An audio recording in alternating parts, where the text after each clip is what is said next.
Welcome to Janata news. నేను రేవతి. ముందుగా headlines.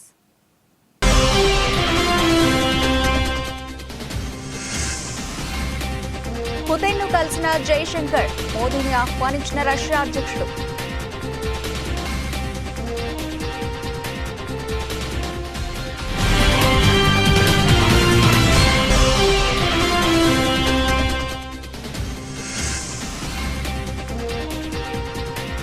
Captain కు నివాళులర్పించిన సీఎం స్టాలిన్, ప్రభుత్వ లాంఛనాలతో అంత్యక్రియలు.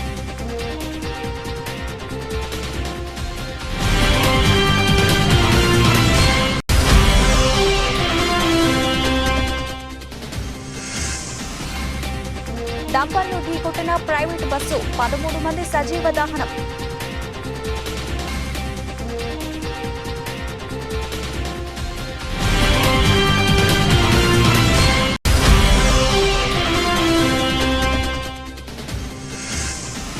విశాఖలో వైసీపీకి షాక్ ఇచ్చిన ఎమ్మెల్సీ వంశీకృష్ణ యాదవ్, మంగళగిరిలో పవన్ కళ్యాణ్ సమక్షంలో జనసేన పార్టీలో చేరిక.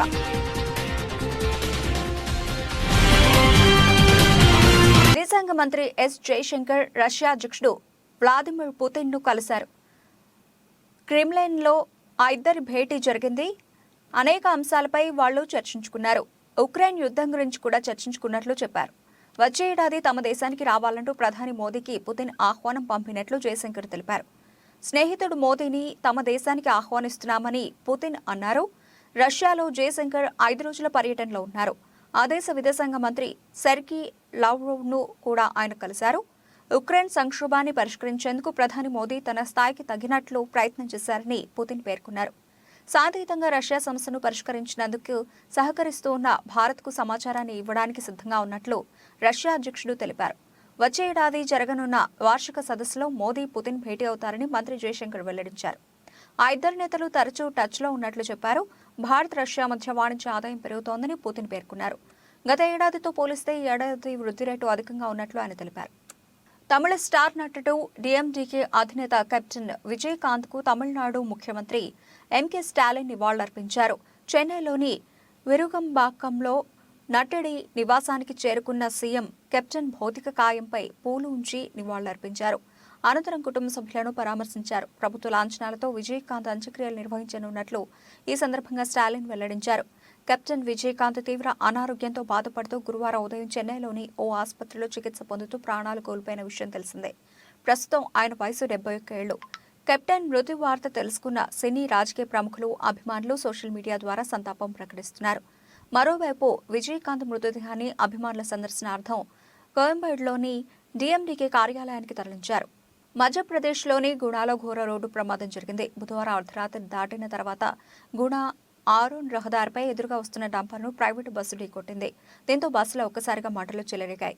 అప్పటికే ప్రయాణికులు మంచి నిద్రలో ఉండటంతో 13 మంది సజీవ దహనమయ్యారు. మరో 17 మంది గాయపడ్డారు.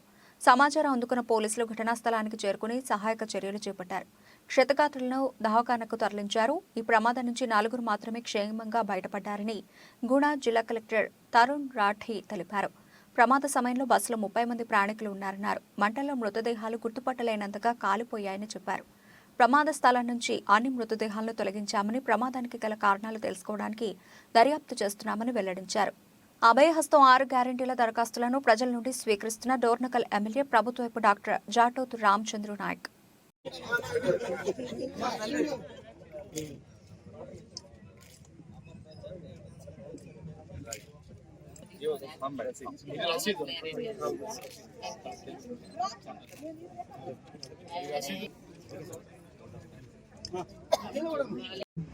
మాట ఇచ్చినట్టుగానే ప్రమాణ స్వీకారం రోజునే అభయహస్తం 6 గ్యారంటీల రైలుపై తొలి సంతకాన్ని చేసింది మన ప్రభుత్వం.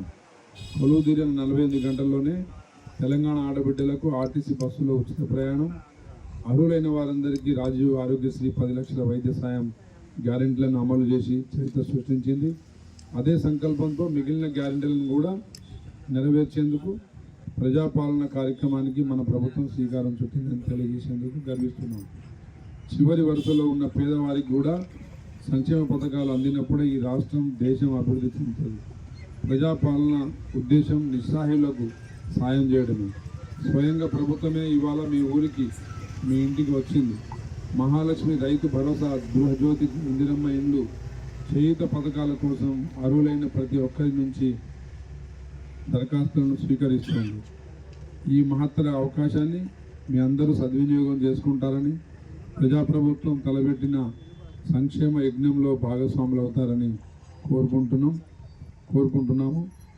కృతజ్ఞతతో మీ ఒంటరి మహిళ, వితంతు, చేనేత కార్మికులు, ఎయిడ్స్ వ్యాధిగ్రస్తులు, ఫైలేరియా వ్యాధులు, అదేవిధంగా బీడీ ఠేకేదారి ఒక్క సింగిల్ అప్లికేషన్తోనే ఆ కుటుంబ వివరాలు అన్నీ సేకరింపబడతాయి.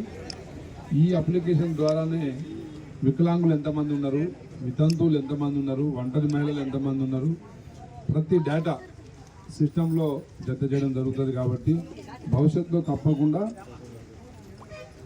ఇక ఎంఆర్ఓ ఆఫీసుల చుట్టూ కానీ, మీ సేవా కేంద్రాల చుట్టూ కానీ ప్రజలు తిరగాల్సిన అవసరం ఉండదు.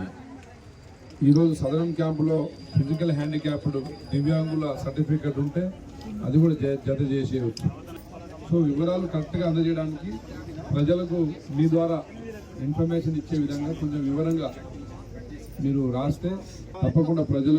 రైతుల సంక్షేమానికి ప్రాథమిక వ్యవసాయ సహకార సంఘం కృషి చేస్తుందని ఎమ్మెల్యే ప్రకాష్ గౌడ్ అన్నారు. గురువారం శంషాబాద్ మండల పరిధిలోని మల్కారం గ్రామంలో ఉమ్మడి రంగారెడ్డి జిల్లా DCC director, Malkaram PSCS chairman Murukunta Satish ఆధ్వర్యంలో నూతనంగా నిర్మించిన కోల్డ్ స్టోరేజ్ గోడౌన్ నిర్మాణాన్ని ఎమ్మెల్యే ప్రకాష్ గౌడ్ ప్రారంభించారు.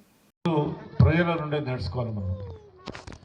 ఆనాడు మనం ఎంతో కష్టపడి తెలంగాణ తెచ్చుకున్నాం.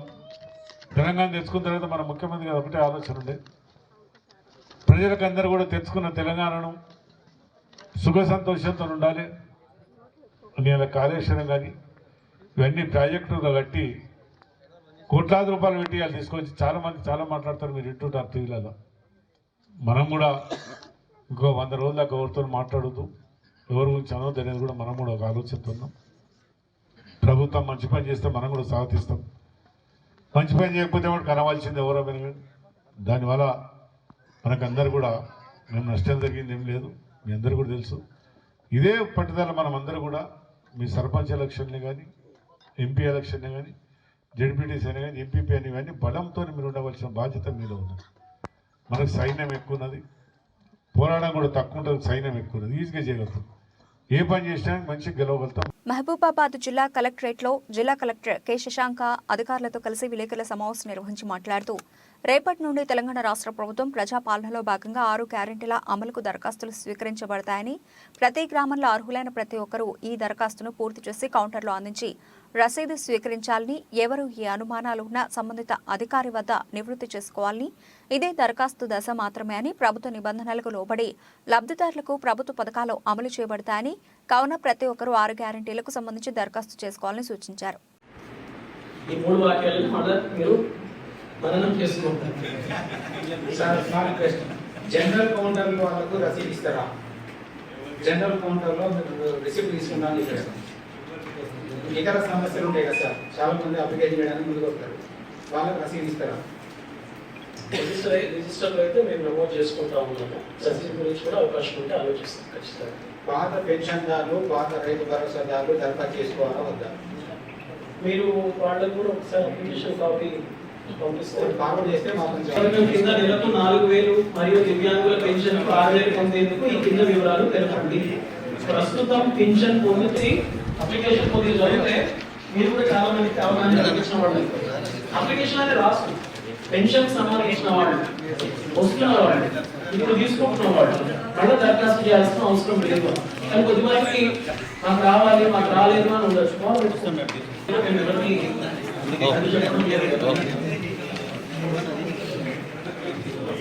పొట్టి శ్రీరాములు బొమ్మ ఆవరణలో బుధవారం విద్యాశాఖ సమగ్ర శిక్ష కాంట్రాక్ట్ అవుట్సోర్సింగ్ అన్ని విభాగాల ఉద్యోగుల నిరవధిక 8వ రోజు సమ్మెలో భాగంగా అవుట్సోర్సింగ్ ఉద్యోగులంతా మానవహారంతో తమ నిరసనను తెలియజేశారు. అనంతరం జేఏసీ అధ్యక్షులు మురళీకృష్ణ మాట్లాడుతూ, ముఖ్యమంత్రి జగన్మోహన్ రెడ్డి ప్రతిపక్ష నాయకులుగా పాదయాత్రలో భాగంగా ఇచ్చిన మాటను నిలబెట్టుకోవాలని, మాట తప్పని ముఖ్యమంత్రిగా ఉండాలని జేఏసీ తరఫున అభ్యర్థిస్తున్నామన్నారు.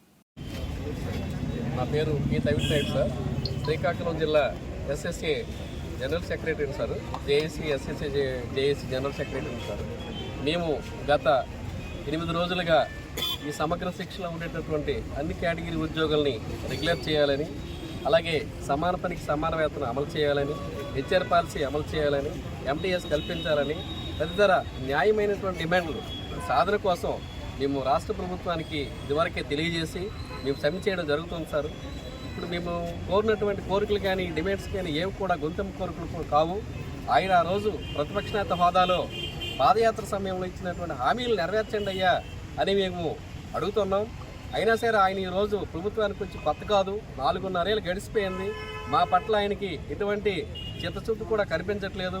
కనీసం మేము పనిచేసినటువంటి కాలానికి కూడా జీతాలు వేయలేని పరిస్థితి వచ్చింది. అదేం దౌర్భాగ్యమో కానీ మేము డిమాండ్లు నెరవేర్చండి అని అడుగుతామనే ఉద్దేశంతోనేమో జీతాలు వేయకుండా ఆయన మమ్మల్ని రోడ్డు ఎక్కించేలా ఇబ్బంది పెట్టే పరిస్థితులు తీసుకొస్తున్నారు. కాబట్టి ఇప్పటికైనా జగన్మోహన్ రెడ్డి గారు మీరు పాదయాత్రలు ఇచ్చినటువంటి హామీలు జగిత్యాల జిల్లా కేంద్రంలోని జిల్లా పోలీస్ ప్రధాన కార్యాలయంలో ఏర్పాటు చేసిన విలేకరుల సమావేశంలో జిల్లా ఎస్పీ సన్ప్రీత్ సింగ్ జిల్లా పోలీస్ శాఖ 2023 సంవత్సర నేర వార్షిక నివేదికను విడుదల చేశారు. ఈ సందర్భంగా ఎస్పీ మాట్లాడుతూ జిల్లాలో శాంతి భద్రతల పరిరక్షణకు పోలీసులు నిరంతరం కృషి చేస్తున్నారని, జిల్లాలో గంజాయి దొంగతనాల నివారణకు తగు చర్యలు తీసుకుంటున్నామని, ప్రజలు ఏ సమస్య ఉన్నా పోలీస్ స్టేషన్కు వచ్చి ఫిర్యాదు చేయొచ్చని, ప్రతి కేసుకు ఖచ్చితంగా ఎఫ్ఐఆర్ నమోదు చేయాలని తెలిపారు. సైబర్ నేరాలపై 903 టోల్ ఫ్రీ నెంబర్కి ముందుగా కంప్లైంట్ ఇవ్వాలని, తద్వారా సైబర్ నేరగాళ్లకు మన నగదు ట్రాన్స్ఫర్ అవ్వకుండా హోల్డ్లో పెట్టగలుగుతామని సూచించారు. ఈ సమావేశంలో ఏఆర్, ఏఎస్పీ, డిఎస్పీలు, సిఐలు, ఏఆర్ఎస్ఐలు పాల్గొన్నారు. మనం ఈరోజు ఇక్కడ జగిత్యాల డిస్ట్రిక్ట్ పోలీస్ సంబంధించిన 2023 ఎట్లా పాస్ అయితే గేమ్లో సంవత్సరంలో క్రైమ్ ప్యాటర్న్స్ ఎట్లాగా ఉన్నారో దాని గురించి మాట్లాడడానికి ఇక్కడ అందరూ ఉన్నాము. సో ఈ ఇయర్ మొత్తం చూస్తే మోస్ట్లీ కదా ప్రశాంతంగా మనకి కంప్లీట్ అయిపోయింది. మీకు అందరికీ తెలుసు ఇక్కడ లాస్ట్లో ఇయర్ ఎండ్లో మనకి ఎలక్షన్స్ కూడా వచ్చినాయి. సో ఎలక్షన్స్ కూడా టోటల్ ఆల్ ప్రొసెసెస్ కూడా పీస్ఫుల్ వేలో కంప్లీట్ అయినాయి. ఇక్కడ కూడా ఎలాంటి కూడా ఇష్యూ కావాలి. సో మనము అది క్రైమ్ డీటెయిల్స్లోకి వెళ్తే అది 23లోని ఓవరాల్ క్రైమ్ మనం చూస్తే లాస్ట్ ఇయర్ కంటే 22 కంటే దాదాపు జస్ట్ 1% రిడక్షన్ వచ్చింది. 2022లో ఎట్లాగా 5,120 క్రైమ్స్ రిజిస్టర్ అయినాయి. 23లో 5,070 క్రైమ్స్ రిజిస్టర్ అయినాయి. స్మాల్ రిడక్షన్ ఉంది. లేక ప్రాపర్టీ అఫెన్సెస్లో పెద్ద రిడక్షన్ వచ్చింది. 354 22లో ఉండే దానికి కంపేర్ చేస్తే 23లో 325 రికార్డ్ అయింది. సో ప్రాపర్టీ క్రైమ్స్లో డిటెక్షన్ పర్సెంటేజ్ మేము అంటాము, అంటే ఎన్ని కేసెస్ డిటెక్ట్ చేయడం జరిగింది అది దాదాపు అంతేనే ఉంది. కానీ ప్రాపర్టీ లాస్ట్ కొంచెం ఎక్కువ అయింది. అయితే ఒక్కొక్క కేసులో ప్రాపర్టీ పోవడం ఉంది కొంచెం ఎక్కువ ఉండడం వల్ల. సో ప్రాపర్టీ రికవరీ పర్సెంటేజ్ కూడా దాదాపు అంతనే ఉంది. దాంట్లో కూడా ఎంత పెద్ద చేంజెస్ లేవు. కానీ 2014లో కాపు ఓట్ల అండతో గెలిచి కాపులకు రిజర్వేషన్లు ఇస్తామని నమ్మబలికి దారుణంగా మోసం చేసిన చంద్రబాబును నేడు కాపులు వెంట నడుస్తారా లేదా పవన్ కళ్యాణ్ ముసుగుతో వస్తున్న చంద్రబాబు చేతిలో మళ్లీ మోసపోతారా? కాపుల ఆత్మగౌరవాన్ని చంద్రబాబు కాళ్ల ముందు పడేసిన పవన్ వెనుక కాపులు ఉంటారా? వైఎస్ఆర్సీపీ నేత శివశంకర్ రెడ్డి ప్రశ్నించారు. చంద్రబాబును రాజకీయంగా బతికిస్తారా, రాజకీయంగా చంపేస్తారా తెలుసుకోవాల్సింది కాపు సోదరులే. వంగవీటి రంగాన్ని చంపించినటువంటి చంద్రబాబును కాపులు రాజకీయంగా బతికిస్తారా, చంపేస్తారా? కాపులకు రిజర్వేషన్లు ఇస్తానని మోసం చేసి 2014లో ఓట్లు వేయించుకున్న తర్వాత కాపులను చీపురు పుల్లలా ఇసిరి పడేసిన బాబుని కాపులు రాజకీయంగా చంపేస్తారా, బతికేస్తారా? మేము అధికారంలోకి వస్తే కాపులకు ఏడాదికి 5,000 కోట్లు ఇస్తామని 2014-19 మధ్య చంద్రబాబు 3,000 కోట్లు కూడా ఇవ్వని చంద్రబాబును కాపులు బతకనిస్తారా, రాజకీయంగా చంపేస్తారా?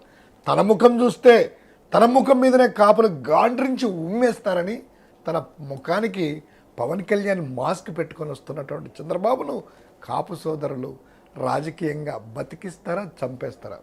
అదే కాపుల ఓట్ల కోసం చంద్రబాబు కాపుల ఆత్మగౌరవాన్ని చంద్రబాబు కాళ్ళ దగ్గర పెట్టినటువంటి పవన్ కళ్యాణ్ ఇద్దరు హైదరాబాద్లో కలిశారు కదా. కాపు సోదరుమనులారా, ఖచ్చితంగా నిజాయితీగా ఆలోచించాల్సినటువంటి సమయం ఇది. ఇప్పుడే మన కాపుల ఆత్మ గౌరవం ఏంటో చూపించి ఇలాంటి వాడేసుకున్నటువంటి వాళ్ళని చెప్పుతో గాండ్రించి ఉమ్మేసే సమయం ఇది. ఖమ్మం జిల్లా సత్తుపల్లి పట్టణంలో కాంగ్రెస్ ప్రభుత్వం చేపట్టిన ప్రజాపాలన కార్యక్రమాన్ని గురువారం ఉదయం 10:30 గంటల సమయంలో లాంఛనంగా ప్రారంభించారు. ఈ సందర్భంగా ఎమ్మెల్యే రాఘమయ్య మాట్లాడుతూ కాంగ్రెస్ ప్రభుత్వం ఇచ్చిన 6 గ్యారంటీలు 100 రోజుల్లో పూర్తి చేసే విధంగా అడుగులు వేస్తున్నామన్నారు. ఇప్పటికే 2 గ్యారంటీలు అమలు చేశామని తెలిపారు. ఒక్కో అప్లికేషన్తో 6 గ్యారంటీలు అమలవుతాయని పేర్కొన్నారు. గత ప్రభుత్వంలో మాదిరిగా భేదభావం పక్షపాతం లేకుండా వ్యవహరించాలని, కాంగ్రెస్ ప్రభుత్వంలో లబ్ధిదారులందరికీ మేలు జరిగేలా చూసే బాధ్యత అధికారులదే అని అన్నారు. కింద అవుతాయి. దానివల్ల ఎంతో మంది పేదలకి మనం ప్రాణహాని నుంచి కాపాడుకోవచ్చు.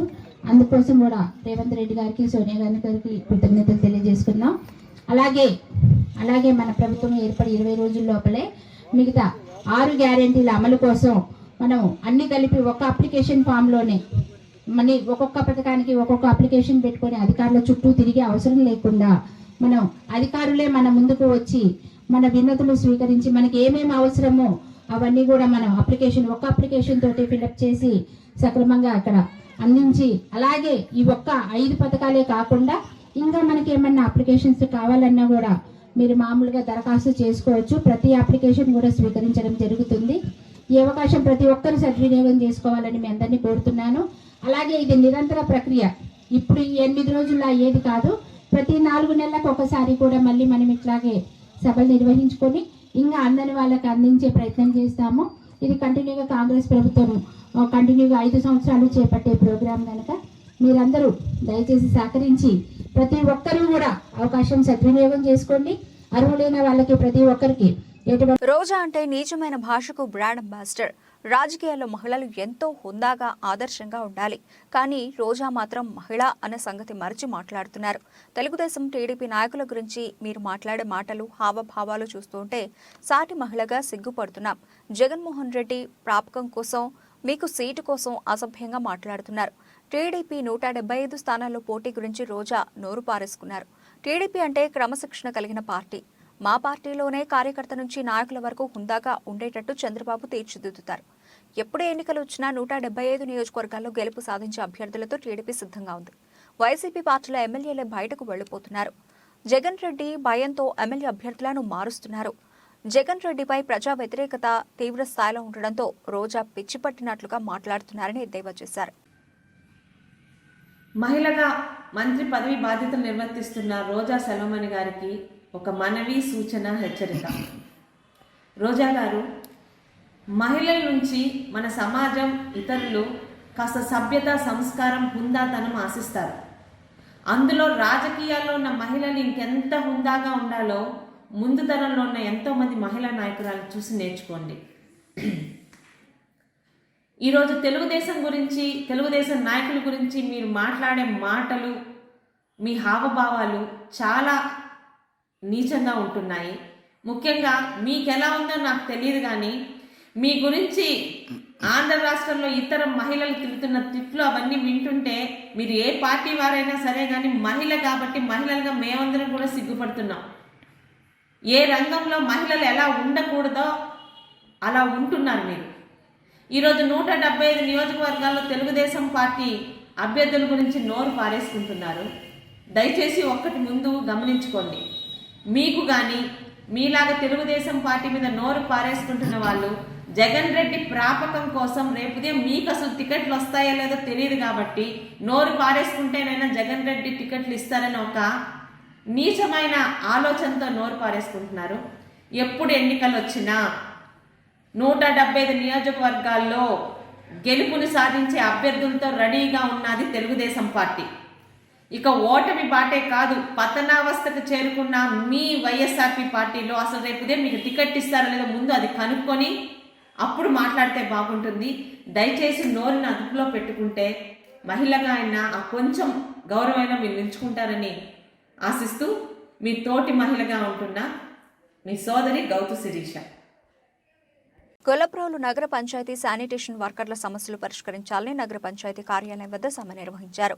కార్యదర్శి సిహెచ్ రమణ మాట్లాడుతూ రాష్ట్ర ప్రభుత్వం ఎన్నికల ముందు ఇచ్చిన హామీల అమలు చేయాలని, తాము అధికారంలోకి వస్తే శానిటేషన్ వర్కింగ్ పర్మనెంట్ చేస్తామని అన్నారు. అలాగే కనీసం వేతనాలను కూడా పెంచకుండా ఇబ్బంది పెడుతున్నారని ఆయన అన్నారు. అందరినీ పర్మనెంట్ చేయాలని, తమ డిమాండ్ను ప్రభుత్వం పట్టించుకొని అమలు చేయాలని కోరారు. కార్మికులను పట్టించుకొని ఏ ప్రభుత్వం కూడా మనం కూడా సాధించింది లేదన్నారు. ఈ కార్యక్రమంలో అధ్యక్షులు సిఐటి జిల్లా కమిటీ మెంబర్ కె చిన్న, సిటీ నాయకులు నందీశ్వరరావు, అధ్యక్ష కార్యదర్శులు నీలాపు ఏసమ్మ, బి సత్యవతి, సిహెచ్ రామారావు, సింహాచలం, మరడియా, లో బాబు, దివ్యవాణి, పోలమ్మ, రాజమోహన్, సిపిఎం పిఠాపురం నాయకులు కోనేటి రాజు, రజక వృత్తిదారుల సంఘ నాయకులు కె నాగేశ్వరరావు మద్దతు పలికారు. మున్సిపల్ కార్యక్రమం అయితే మాకు మీరు పాదయాత్ర చేసేటప్పుడు మాకు అన్ని హక్కులు ఇస్తానని అన్నారు. కానీ ఇప్పటికి వచ్చి మాకు ఏ ధర్మం జరగలేదు. అయినా వయసుని బిడ్డలు ఉన్నారు. మేము ఇప్పటికీ కూడా కష్టపడి ఆ బిడ్డలు పోషించుకుంటున్నాం. ఒక పని పాటలు కూడా కల్పించలేదు. మీరు వచ్చిన తర్వాత, మీరు పాదయాత్ర చేసిన తర్వాత అన్ని హామీలు ఇస్తానని వాగ్దానం పలికినా సరే మేము అలాగే సరిపెట్టుకొని పోయాం. ఇప్పటికి కూడా మాకు మీరేమీ చెప్పలేదు, జవాబు చెప్పలేదు. ఈ సమ్మెలు ఎందుకు చేస్తున్నామంటే మీరు మాకు సొంతంగా పర్మిట్లు చేస్తారని ఆశపడి ఎదురు చూస్తున్నాం. మళ్ళీ చనిపోయిన వాళ్ళు కూడా ఉద్యోగం కూడా ఇవ్వలేదు. వాళ్ళు కుటుంబం పోషించబడాలా లేదండి, అది మీకు అడుగుతున్నాం పెద్ద అధికారులు కాబట్టి. మాకు చిన్నవాళ్ళకి మీరు చూడాలి కదా. మేము ఊర్లో కార్మికుల సంఘం పని చేస్తున్నామంటే, వాళ్ళు శుభ్రత చేస్తున్నామంటే దాన్ని దేని బట్టి మీరు మాట్లాడి మాకు అవకాశం కలిగించకపోతే మేము ఎలా బతకగలం? మీరు చూడకపోతే అధికారులు కూడా పట్టించుకోవట్లేదు. అధికారులు అన్ని అధికారాలు కావాలని అంటారు. కానీ ఎవరో మా కోసం మాట తప్పుతూ లేదు. మా మాట కూడా తప్పుతున్నారు, చెయ్యి కూడా తిప్పుతున్నారు. దాని బట్టి మీరు మా కోసం మీరు ఆలోచించి మీరు ఏదైనా న్యాయం చేస్తారని పెద్దలకి అడుగుతున్నాం.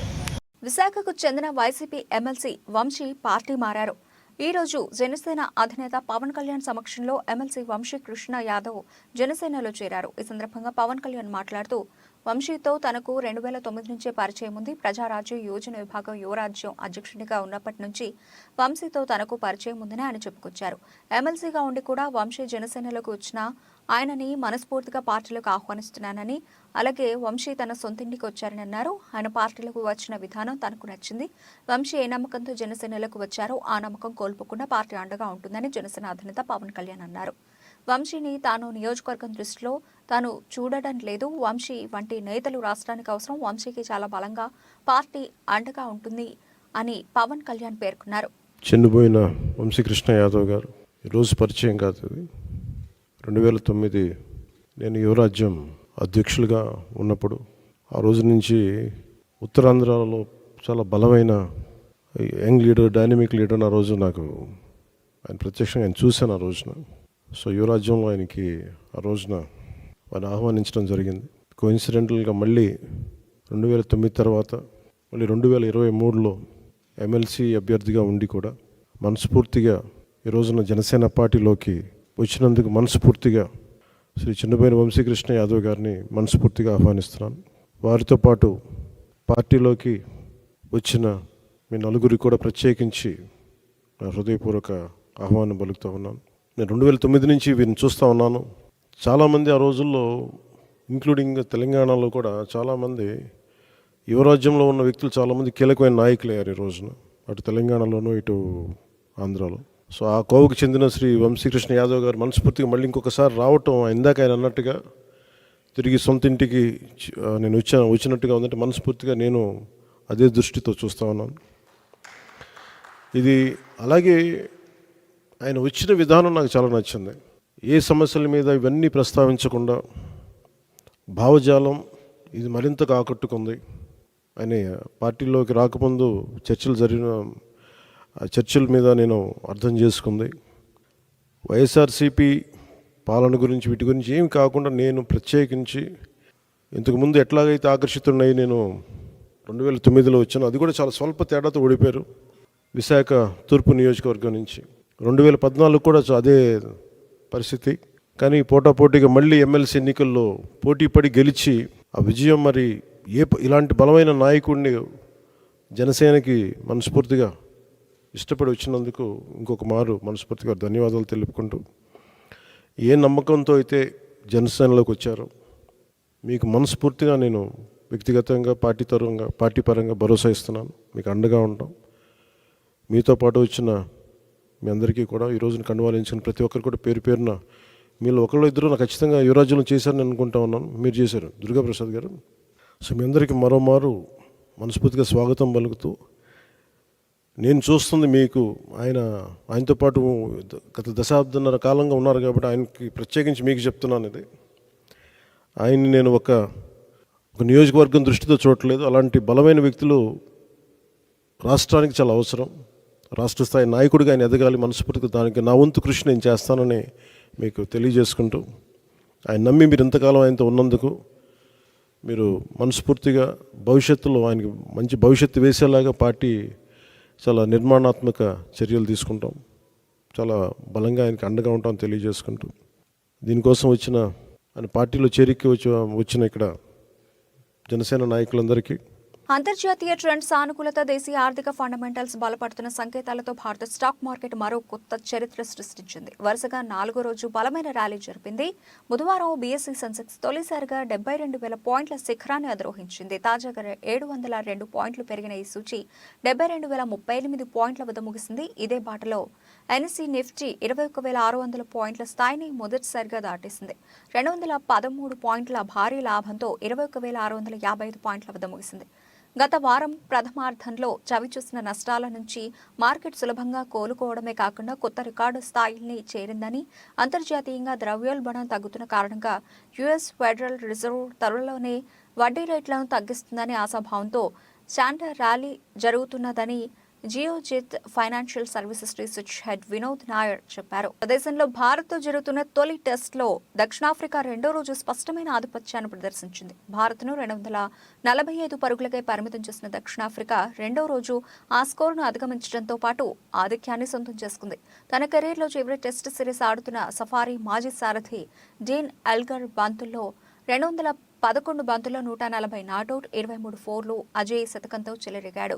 అతడికి తోడుగా తొలి టెస్ట్ ఆడుతున్న డేవిడ్ బెడింగ్హామ్ అర్ధ సెంచరీతో రాణించడంతో రెండో రోజు ఆట ముగిసే సమయానికి దక్షిణాఫ్రికా 66 ఓవర్లలో 5 వికెట్ల నష్టానికి 256 పరుగులు చేసింది. ప్రస్తుతం సఫారీలు 11 పరుగుల ఆధిక్యంలో ఉన్నారు. బులెటిన్ ముగించే ముందు హెడ్లైన్స్ మరోసారి.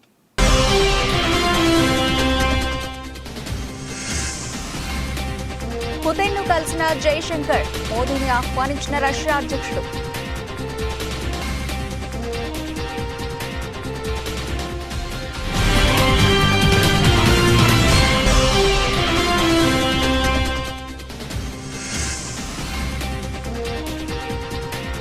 కెప్టెన్ కు నివాళులర్పించిన సీఎం స్టాలిన్, ప్రభుత్వ లాంఛనాలతో అంత్యక్రియలు.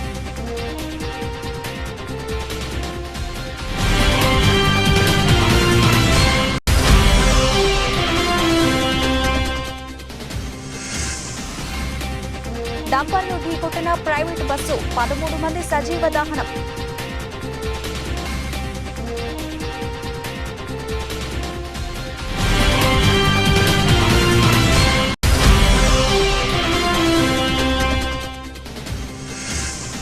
విశాఖలో వైసీపీకి షాక్ ఇచ్చిన ఎమ్మెల్సీ వంశీకృష్ణ యాదవ్, మంగళగిరిలో పవన్ కళ్యాణ్ సమక్షంలో జనసేన పార్టీలో చేరిక.